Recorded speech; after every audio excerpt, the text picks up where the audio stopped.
I wonder, there's got to be a Weird Al parody of Aerosmith. It's like, Yes, living in the fridge. Living in the fridge. Okay. Yeah.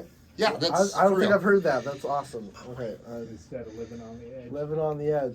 That's what this world is happening right now. I don't know how many more radio shows I have in me, but we'll just keep trucking along month by month here. So. As long as the Tropicana stands, which I don't know how many days the Tropicana is hanging out in the hotel. As long as the U.S. remains a peaceful country and not goes to war, all the craziness going on in the world right now. Yeah.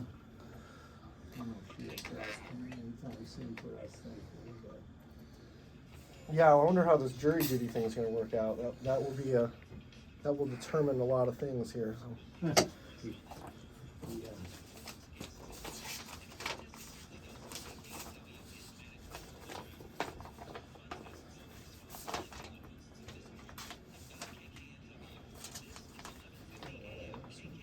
There's a ton of Aerosmith songs, more than I was even comprehending. Also, they were in that movie, the Sgt. Pepper's Lonely Hearts Club Band. Oh, really? Yeah. Oh, you printed things out. Smart. Sure. I was like, oh, I'll bring my iPad. Of course, I didn't charge it, so I was like, well, just make do without it. Printed out a few things. We got Mr. Encyclopedia. We're going to probably have to do another Aerosmith show with Johnny before the Aerosmith comes in November, but it's like Aerosmith Part 1. Yeah, I assume he's not going to be able to join us. No, I guess he's busy or something, so, and this is my only free day this week, so. No worries. Yeah.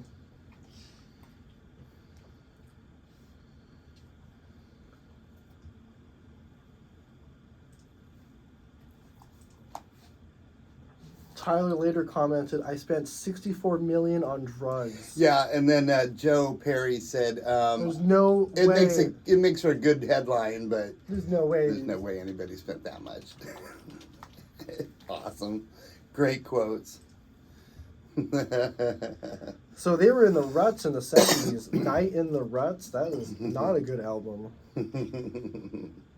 So I guess we'll talk about their ups and downs and the ins and outs. Yeah, they certainly had a lot. Yeah. Did you ever play the rock band video or the Guitar Hero Aerosmith? No. Okay.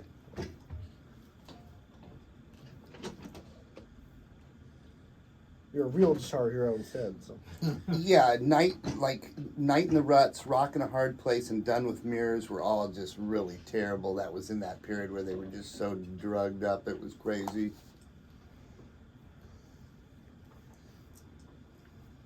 Write you down.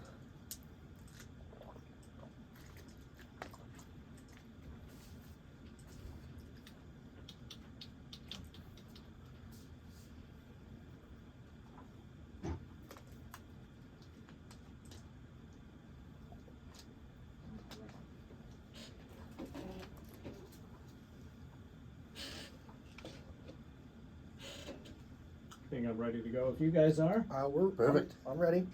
Awesome.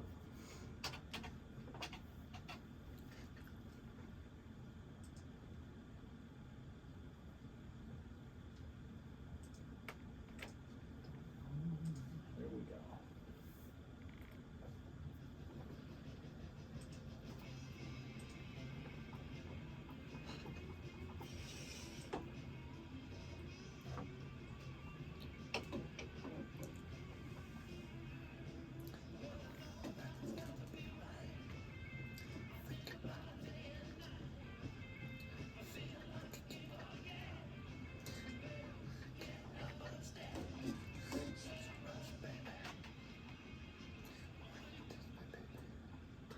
Ladies and gentlemen, guys and dolls, cats and chicks, you're listening to Viva ENT, Rock, Pop, and Soul.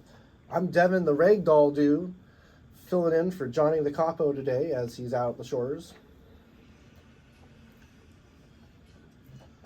Hey, Ragdoll dudes! Where are ya? I'm living in a movie. And I'm His little cutie. Oh, I don't know about that. not quite a dude that looks like a lady, but Like I was in college. Kind of a hint on what we might be talking about today. and next to me is the Mr. Encyclopedia. It's Darren Dutrain Camp, and we got all sorts of stories about our favorite Aerosmith today. Yeah. Well, thanks for having me on, guys. I put this in post. It's all good.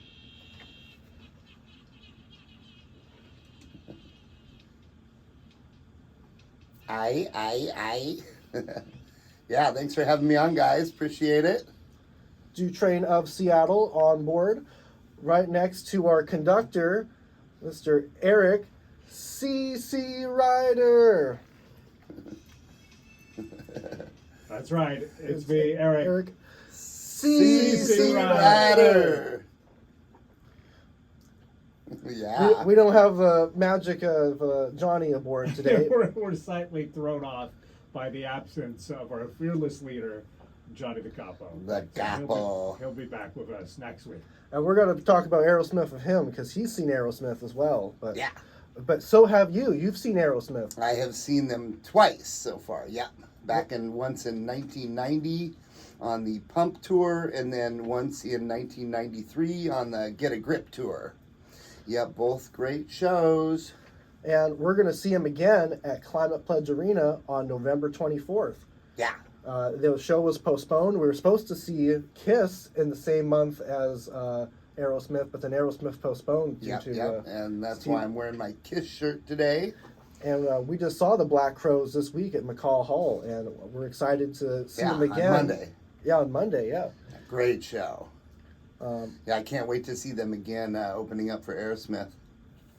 and so, Cool. yeah. Aerosmith, are you a fan, Eric? Or? You know, I like a few of their songs. Overall, I couldn't consider myself a proper fan of Aerosmith, but you know, I respect their musicianship, and yeah, they've wrote some classics over the years. Yeah. So, Or as the kids like to say, yeah. Yeah, but yeah, they're legends, and it's funny. I play a Gibson Les Paul myself. I was just looking online. They recently just introduced the second Joe Perry Gibson signature model. So he's, I mean, you know you're a legend when Gibson has not one but two signature models of yours in their lineup. so there's a lot of ups and downs of Aerosmith. They've been described as one of the most remarkable and spectacular comebacks in rock history. Yeah, very famous comeback after they had some very famous drug problem issues. But they got their start in the 60s. So they were... Yeah, like me. with Perry and Hamilton in a jam band. And they were their formation was of the Stranglers, later Chain Reactions in Yonkers, New York. So, but they're actually a Boston band. Yeah, now they're considered a Boston band.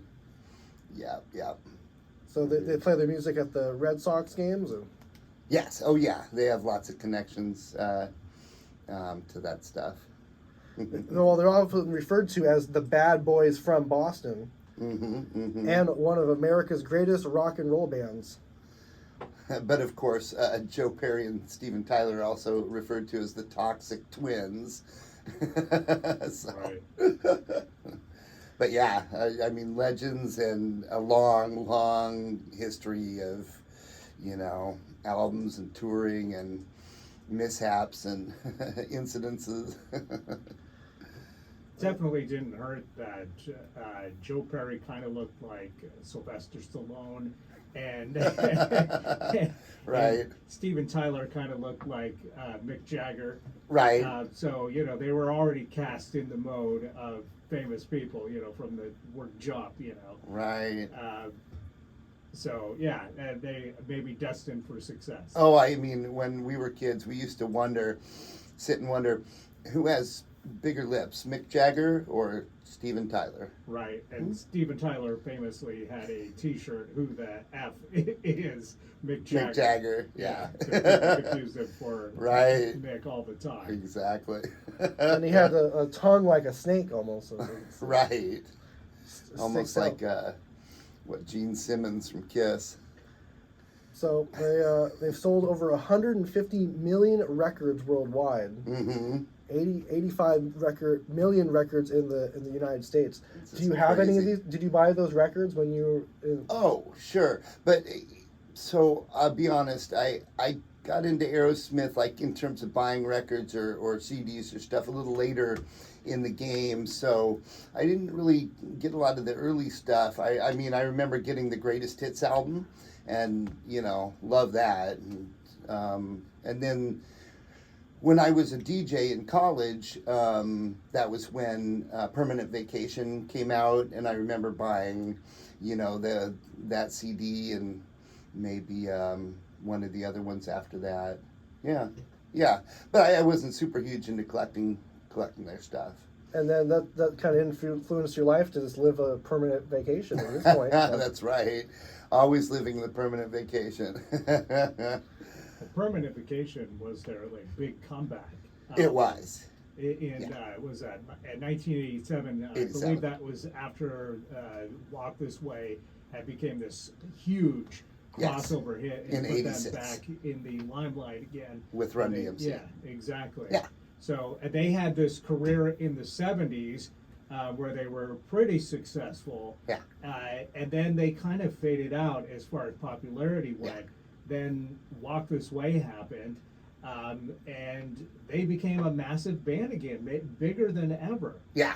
I mean, they had some big drug problems, of course, which, three of their albums were just not very good, which would be... They're down in the rut, literally. Night in the Ruts, Rockin' a Hard Place, and Done with Mirrors. Really not very good albums.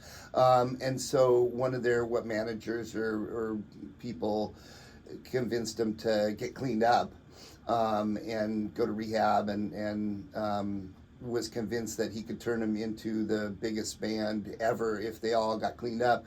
And it pretty much worked. I mean, because they... and it's funny because at one point I was telling Devin when we were walking up that the two of the main guys dropped out of the band from around 79 between then and 84, and apparently in 84 they were sitting in the audience watching the rest of Aerosmith do a concert and thought to themselves, we need to get back in this band. And so everybody sort of got their act together, and Permanent Vacation, what a great album that was. As I said, I was a DJ in college in 87, 88, right when that dropped. And we got a copy at the station, promo copy, and I played the heck out of that thing. It had so many good songs on it.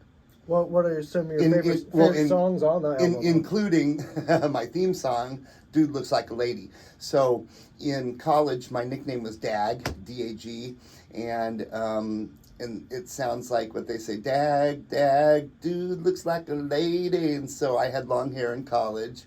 And so my other DJ friends that was my theme song. All right. Well, let's start at the beginning of their career, 1973. Yeah. The first album, the self-titled debut, Aerosmith, comes out, and their first single was a hit for them, Dream On. It went to number 59, and I think this is probably one of their best songs. Yes. Probably should have charted higher than 59. Well, later they re-released it in Yes. 1975, and it went to number 6. Yeah. Like it should have in the beginning.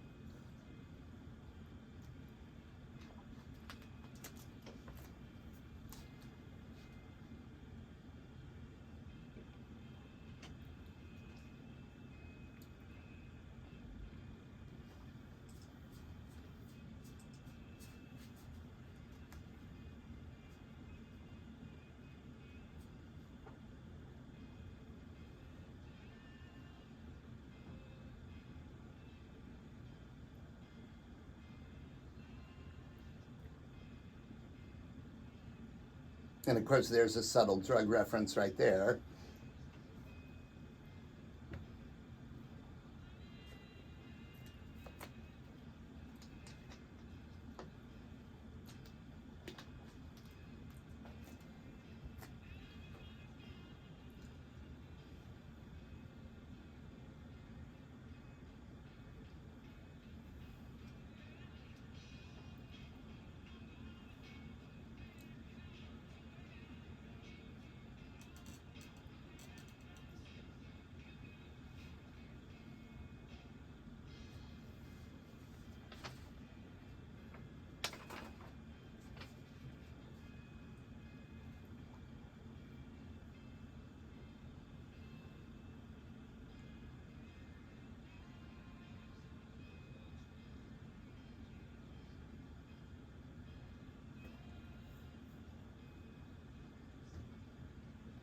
It's the slow buildup of this song that really makes it. You know, they were definitely taking cues from bands like Led Zeppelin with that, you know, doing that kind of slow build-up thing, and then by the time the middle of the song happens and there's the big build-up, it really sells it. You know. Yeah.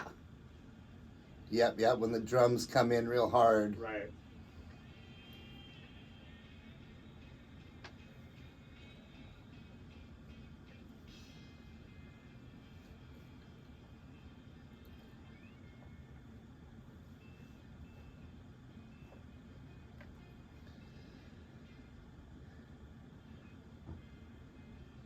Yep. So two other songs on that first album I really love. Of course, Mama Kin, a classic, and Walking the Dog is that and Walking the Dog. But I was going to say real quick, the Mama Kin, you know, Izzy Stradlin and Guns N' Roses, very influenced by Aerosmith, and at the GNR show they did a little quick cover of Mama Kin during the show. Walking the Dog, one of my all-time favorite old sort of blues standards by a guy named Rufus Thomas, 1963. And not only did Aerosmith cover Walking the Dog, but Rat covered that on their very first album, which was a great version of it. And a lot of other bands have covered, I mean, tons of bands have covered that song. And it is really, it's one of my early favorites of theirs for sure. You're familiar with Walking the Dog? I am. I think the Sonics even covered this song I back believe in they the did. 60s. Yeah, the Kingsmen, who was the first real live band I ever saw in concert, covered it. And this is a little bit of the Rufus Thomas version. Yeah. And this is the version where he's whistling at his dog and stuff.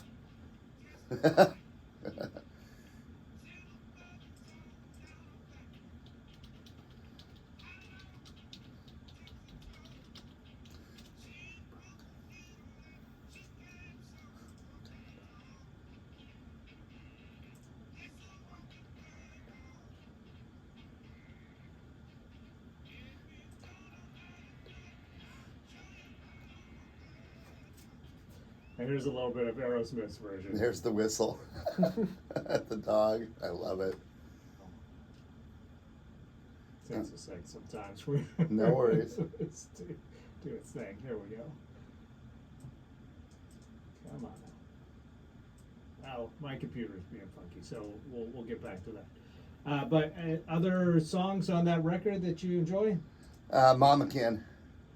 Yeah, as I said, it's another song that a lot of, like I said, Guns N' Roses covered it, and a lot of people have covered that song. It is a great old song. And you probably didn't play the video game, but I sure did. In 2008, it was one of the biggest band. There we go.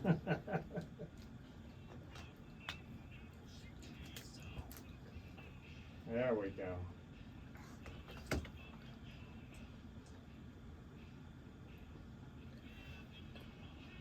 And here comes the scratchy part.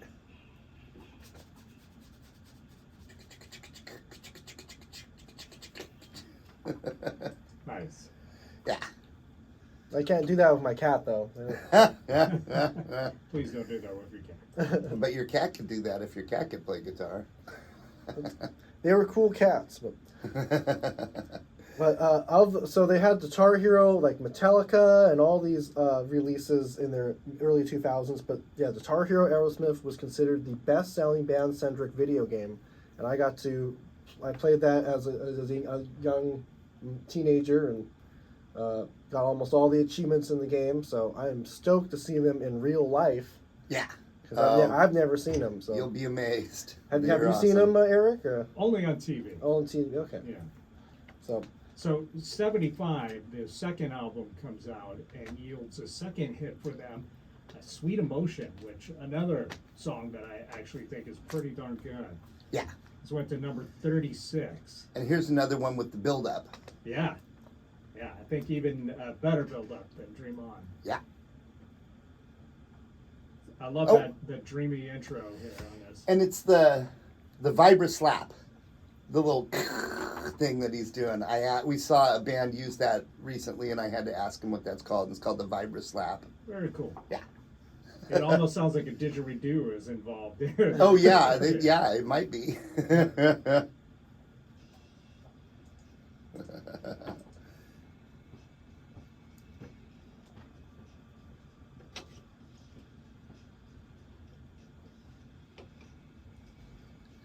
Yep, and then when these guitars come in, it's like, yeah.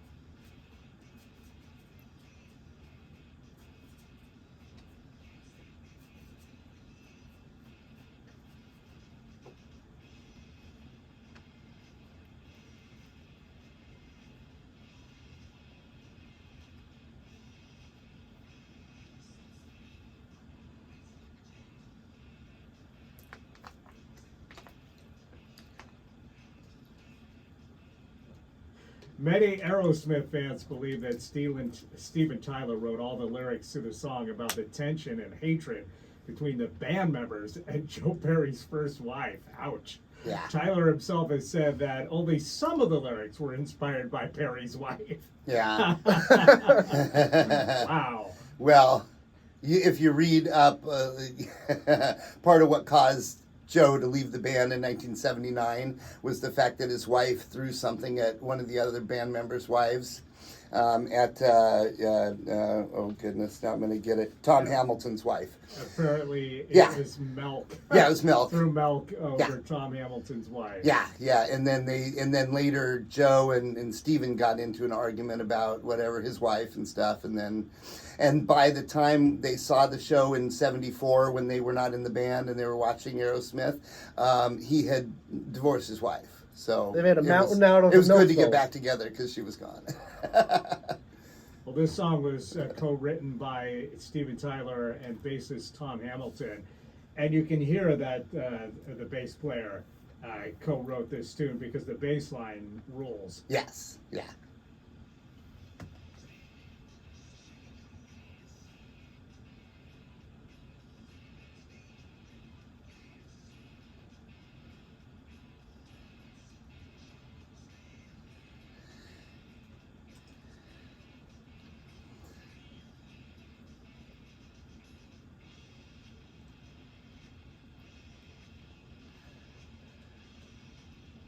Yeah, speaking of which, Izzy Stradlin, basically one of the things that he said about why Aerosmith influenced him so much and why he liked them so much was that the bass interaction with him and Joe Perry's guitar, the back and forth between the two of them and the syncing and all the stuff was something he really dug. He really liked, and so that was something that he tried to do with Slash in Guns N' Roses. Just the guitar likes that personality, yeah. It's like, yeah. Speaking of Guns N' Roses, I saw Axl Rose's doppelganger, the young Axl Rose's doppelganger, on the streets of Seattle on Sunday. Wow. I said, wow, that guy could be Axl Rose's son. Right, or like if they did a biopic movie He Yeah. could be the guy who plays him when he's young. Oh, he's in a tribute band to him. Who knows? Right, maybe. It looked like him. Oh, I love it. Like, the video for Welcome to the Jungle where he gets off the bus, and Yeah. it looks like a hayseed before he gets all glammed out. Right. That's what that guy looked like. That's Exactly funny. like that. I was like, whoa, Doubleton. I love it.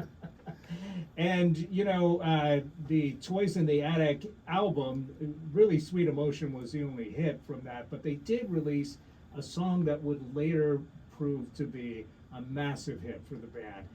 Walk This Way, the second single off of Toys in the Attic from 1975. Yeah.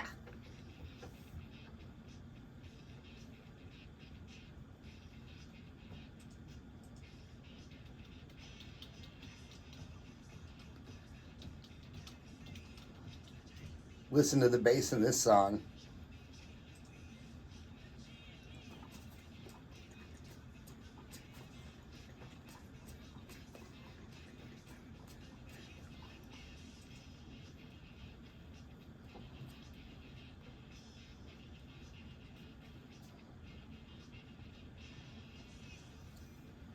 And I mean, this song, even in its 1975 incarnation, almost feels like hip hop. I mean, Yeah. aside from the rocking guitars, it's basically Steven Tyler rapping on it, and the beat Yeah. is very proto hip hop. Yeah. Definitely. Awesome So song. Run DMC picked the right song to Oh. build off of for a hip hop rock crossover. Because they weren't no fools. They learned how to walk and they ran with it.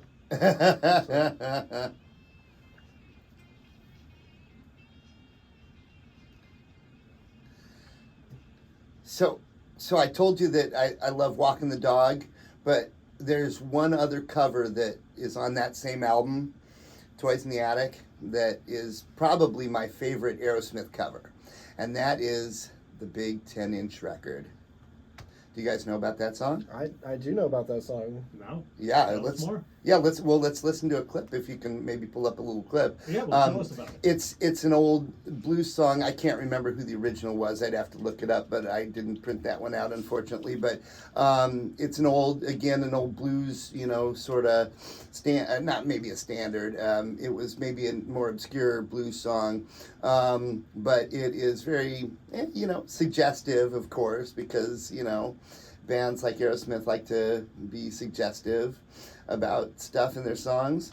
And so, anyway, the big 10-inch record, though, they did a great redo of it. Is it the size of a record? Is standard record? It was. Is 10 inches. First recorded in 1952 by Bull Moose Jackson. Yeah, there you go. Yep, I did. That's right.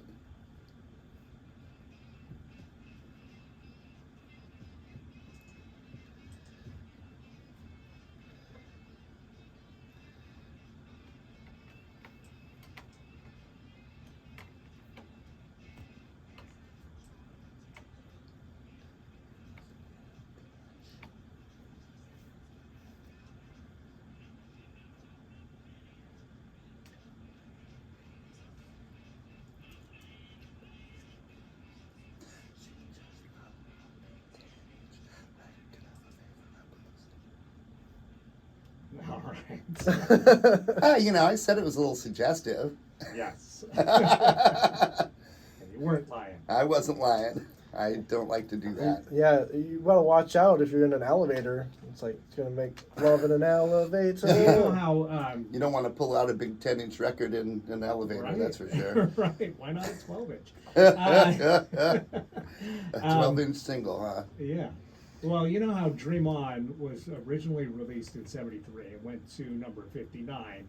And then was re-released in 75 and went to number 6. Well, they followed this pattern again with Walk This Way, which did nothing when it was released in 75. But a few years later, they re-released it in 76. So not a few years later, but 1 year later. And it went to number 10. So I wasn't aware that it had 3 incarnations, basically. Sure. And of course, the most successful being in '86. Yeah. So 10 years later. But yeah, it was a hit in '76 when it got re-released. Yeah, no, a lot, and it's funny. A lot of bands, I mean, do that. What we just saw with at Christmas, what Brenda Lee, "Rocking Around the Christmas Tree," you know, became a #1 hit for the first time because it got re-entered into the charts. So it happens. And it's always good for the bands, of course, when it does. Sure. Yeah, but it makes you. It always, of course, also makes you wonder what happened the first time around. Right. Yeah. So who dropped the ball? Yeah. What happened there? Well, they had another record in '76. It was called Rocks, and you know there was a hit off of that called Back in the Saddle. Yes. Oh yeah.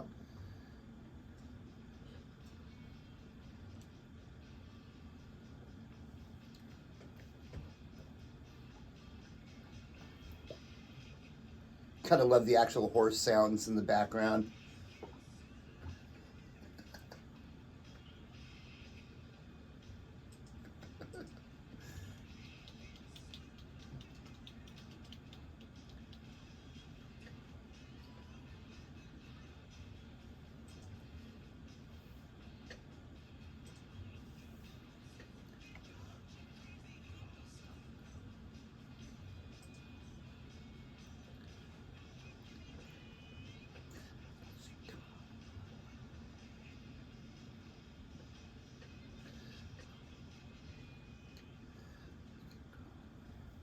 And Last Child, also from Rocks, went to number 21.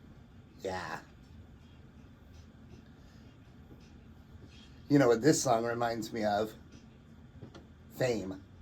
Yeah, Has that sort of same beat as Fame. that's right. Yeah, and released around the same time too. Yep, just after. Fame was like 74.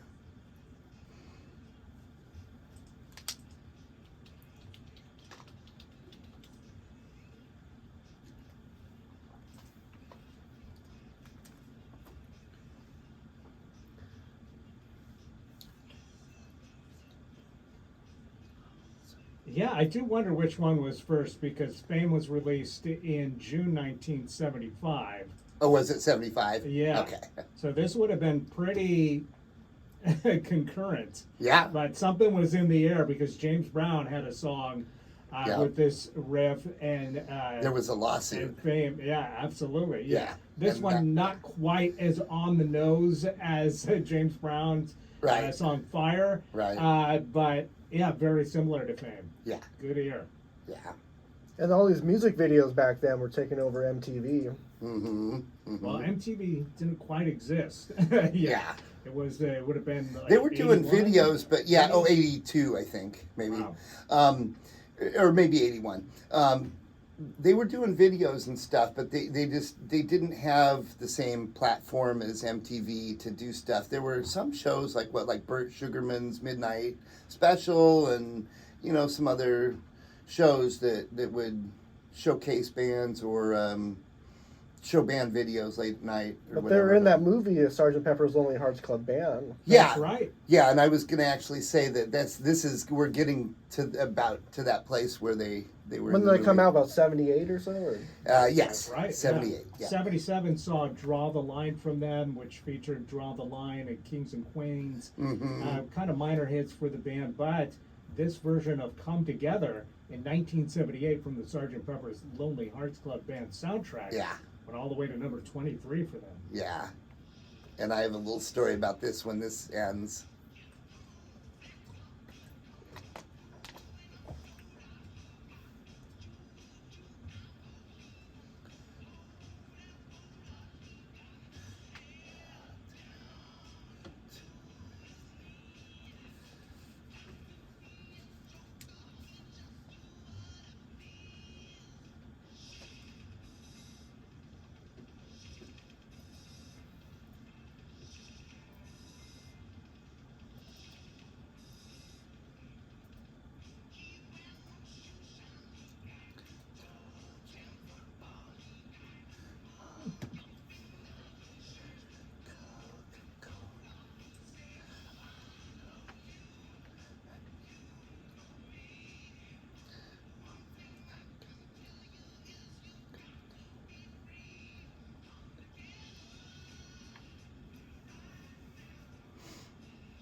He was describing himself there.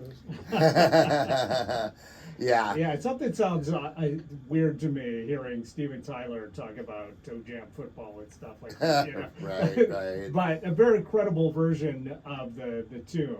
Yeah. You know, that I feel like that song maybe not be the easiest thing to play. Sure. They do a great job.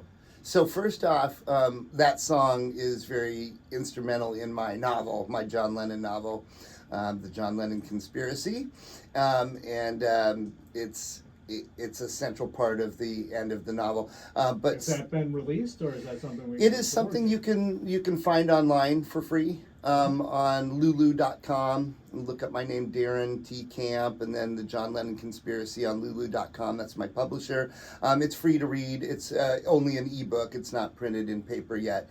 So there's that, and so that's cool. But the other thing the funny story I was gonna mention was the fact that, so when that movie came out in 1978, I remember one weekend, I lived in Evansville, Indiana area, and one weekend my best friend and I were getting together with my dad and looking in the newspaper to see what movies were playing that weekend, and my dad was going to take us to a movie, drop us off, get some stuff done, and then pick us up, whatever, and we boiled it down to two movies, Sgt. Pepper's Lonely Hearts Club Band, and a movie that had been in the theater for over a year, Star Wars, that I had seen probably a dozen times.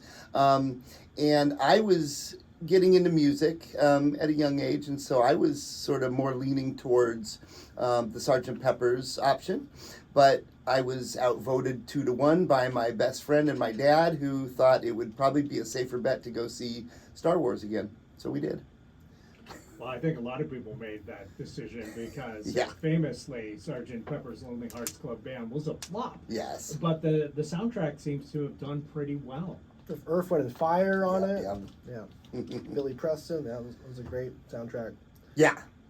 Yep. And of course, they were they starred as the future villain band in the movie that the Sgt. Pepper band was up against. So are we approaching Toys in the Attic?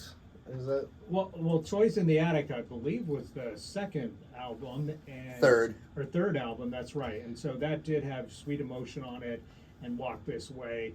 So we're up to essentially 79, Night in the Ruts, Rockin' a Hard Place in 82, Done with Mirrors 85, 86.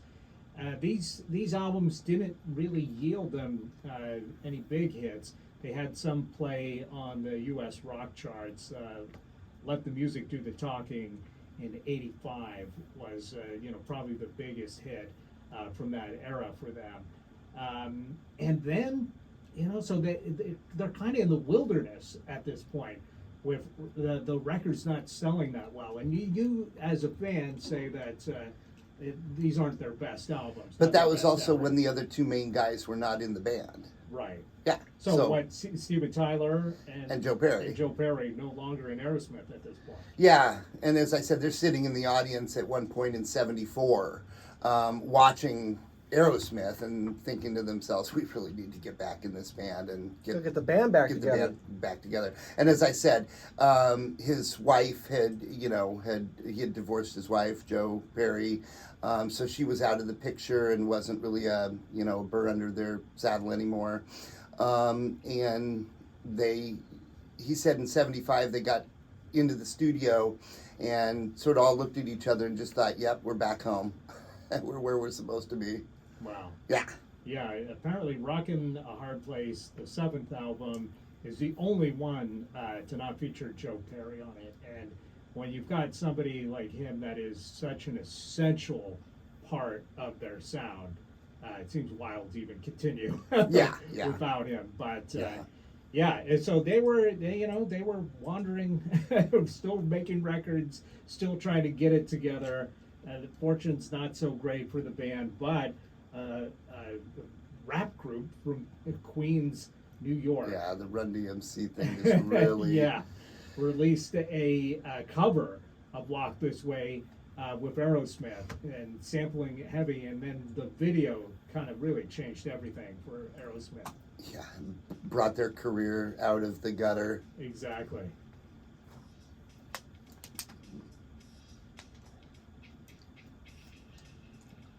And this is one of the earliest examples of rap rock and the crossover that, Yeah. you know.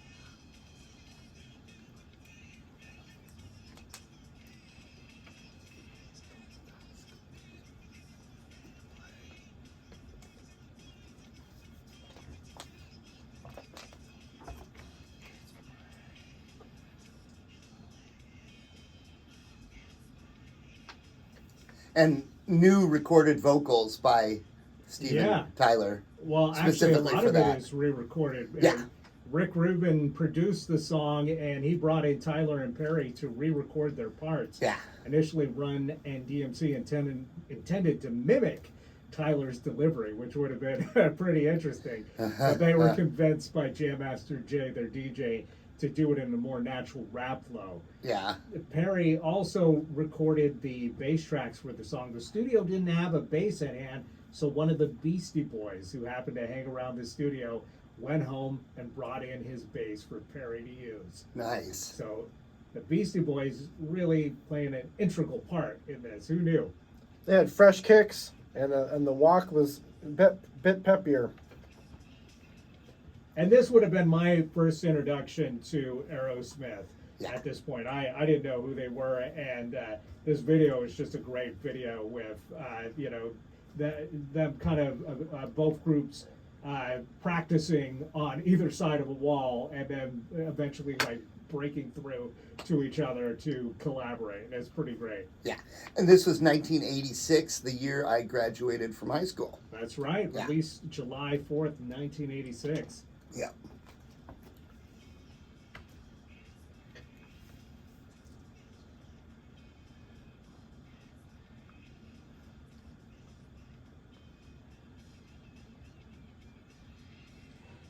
And this was Aerosmith's biggest hit and Run DMC's biggest hit. Went to number 4. Yeah. Way better than Done with Mirrors with songs like Gypsy Boots, The Hop, Shame on You. I haven't heard of any of these songs. Who has? Right. Except for the band members. Well, even them might be a little hazy at this point. Right, We probably won't be right. hearing those at the concert. No. I Yeah, wouldn't so- think so. Some of the lyrical content, I think, for Aerosmith stuff that's just maybe doesn't quite hold up in today's today's culture. Mhm. I don't know. Madonna still was able to pull it off, so I hope it's not all backing track when Aerosmith is there, but Oh, it's probably going to be a bit. Well, I wouldn't think so. I don't know if Madonna ever did anything that would maybe be as controversial or offensive today as, say, Dude Looks Like a Lady. Okay. Well, I mean, But this was you weren't at that show. their first big hit after the Run DMC crossover success, 1987. Yeah, my Permanent- theme song. Permanent Vacation. And this went to number 14.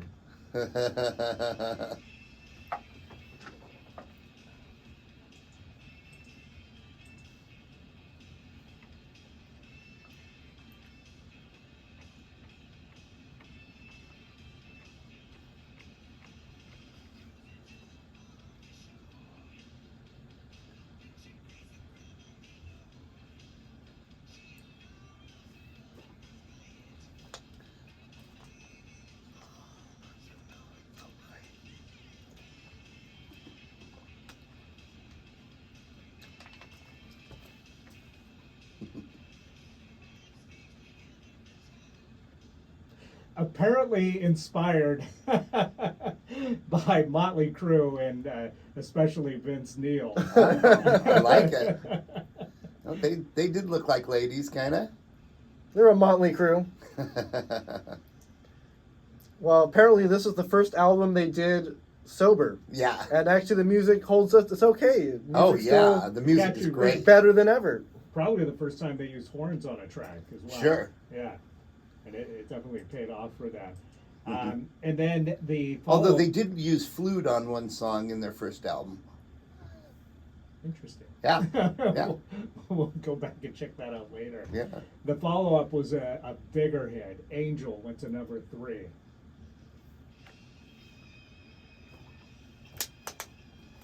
And it must have seemed like a miracle to these guys after several years of not really charting and, you know, just kind of being in the wilderness popularity-wise, declining sales, declining audiences, to suddenly be back in the limelight and to be able to capitalize on that with 3 smash hits from the record that came out right after.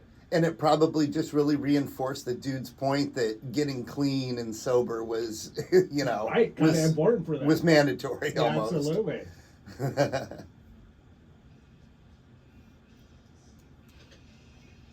Gotta show up to practice, man.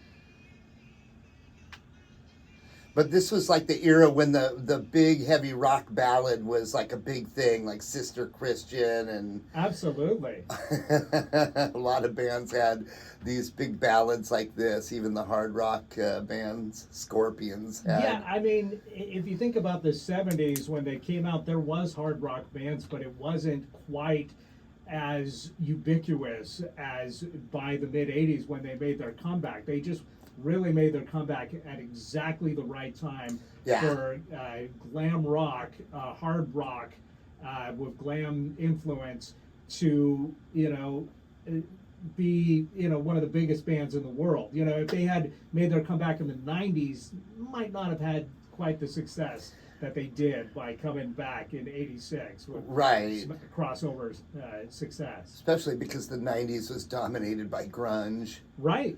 Yeah, that's the Yeah. thing. I Sounds mean, are changing, yeah. Yeah. Music tastes. it was bands like Motley Crue and, you know, Poison and stuff that were really big. So Aerosmith, you know, slid right into that perfectly. Yeah.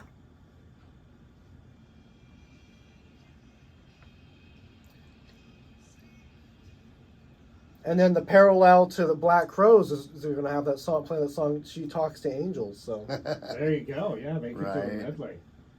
Well, you know, if you watched MTV at the time, you might have thought that this was the biggest hit from the record because they played the heck out of this video. Ragdoll Oh yeah. went to number 17, but gosh, I would have thought this was a number 1 hit by the amount of times I saw it on MTV at the time.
Yeah, 3 smash hits from Permanent Vacation, Yeah. 87 and 88.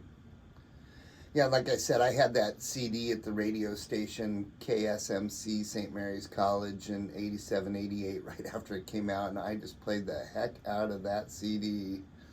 Yeah, I mean, it had other good songs on it that, you know, were not the huge hits, but were good radio hits still. and then they wait a few years before releasing "Pump," They had a little gap there, or Yeah, I think they were probably on tour, for 2 years after Permanent Vacation came out in Right. '87. They're on permanent tour. Yeah. Mhm. They might have thought, like, Permanent Vacation is like essentially you're dead or you're retired. But little did they know that this would be probably the most successful record to date. And then '89, you're right, a couple years later, Pump came out. And that could have been the end. I mean, a lot of bands, have, waves in their career where they come back and are big for an album and then disappear. But Aerosmith just kept scoring hits. And '89, they released Pump, and the lead single, Love in an Elevator, went to number 5. Another smash hit.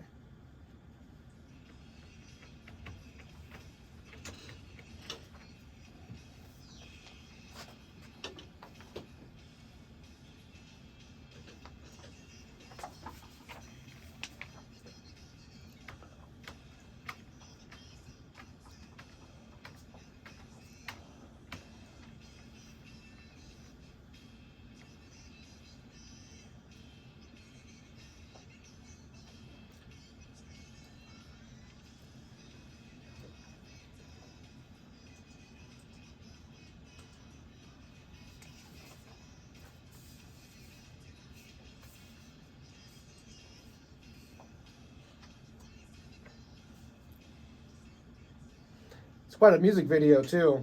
Right. Yeah.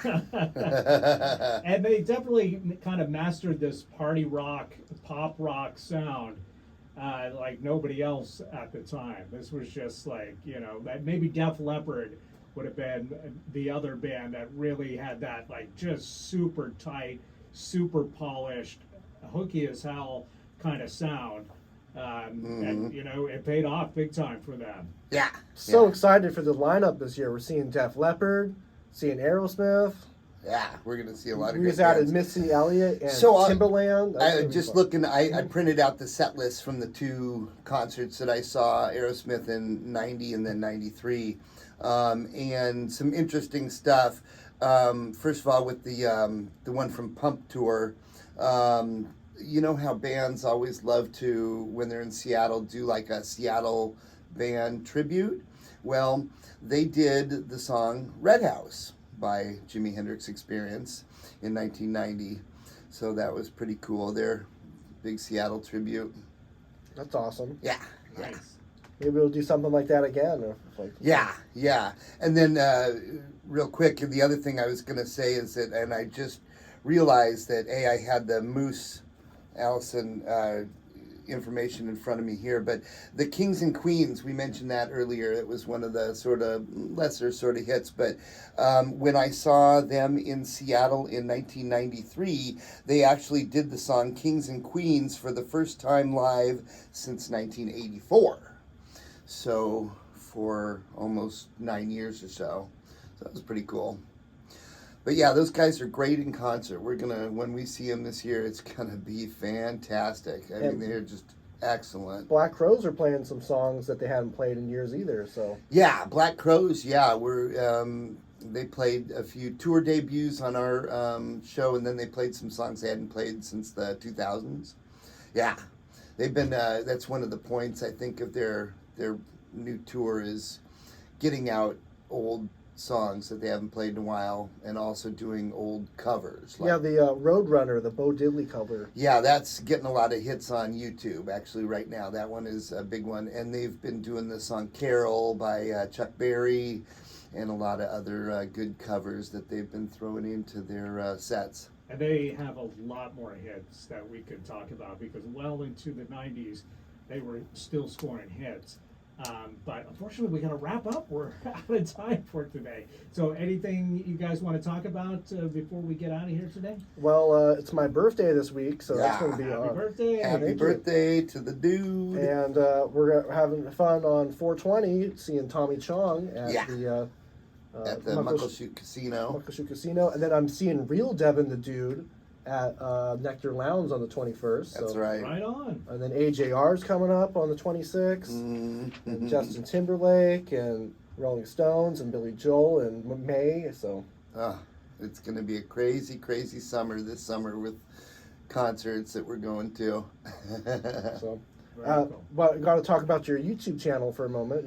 Oh, my new one? And you, well, both mention both of them, yeah. Sure. Oh, and of course we want to mention the group page. Oh yeah, Viva ENT, the Facebook group, Talk Radio, Rock Pop and Soul. That's where you connect with Johnny and the big community. It's growing. Yeah. About local music. So. Always fun posts and stuff in there. My one YouTube channel at Do Train would be the one for my live concert videos and stuff. And then I also recently launched a new YouTube channel, Mother McCree's Mother McCree's Warlocks and Grateful Dead Archives. So I'm going through the archive.org site and downloading all of the Grateful Dead shows that are there to be downloaded and uploading them to my new YouTube channel. So if you're into the Grateful Dead at all, you can check that out. And then you've got a big channel. Oh yeah, Devin Creisler Studios, which is producing more views than the Climate Pledge Arena has their YouTube's ever had. So per month, which is kind of getting ridiculous. Awesome. So that's you'll find my stuff. You got any upcoming events or Battersea? shows? Or? No shows lined up at the moment, but our album is out. Is it doing well? It's doing all right. Good. BatterseaTheBand.bandcamp.com, and we've got a video up on YouTube for our single Bell's Palsy, so please Nice. check that out if you get a chance. And we're going to go out today with the next smash hit from the Pump album, Janie's Got a Gun. What's number 4? And this is about the time they're going on The Simpsons. Yeah. 1989. Well, to be continued, Aerosmith. So we didn't touch the surface here. So thanks for listening, everyone, and thanks for coming on the show again, Darren. Yeah, you're welcome. Thanks for having me on. I appreciate it, guys. And thank you, Eric, as always, for holding down the fort.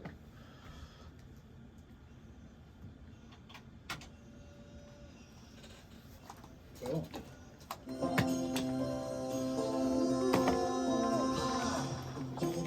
Fastest hour of the day here. Absolutely.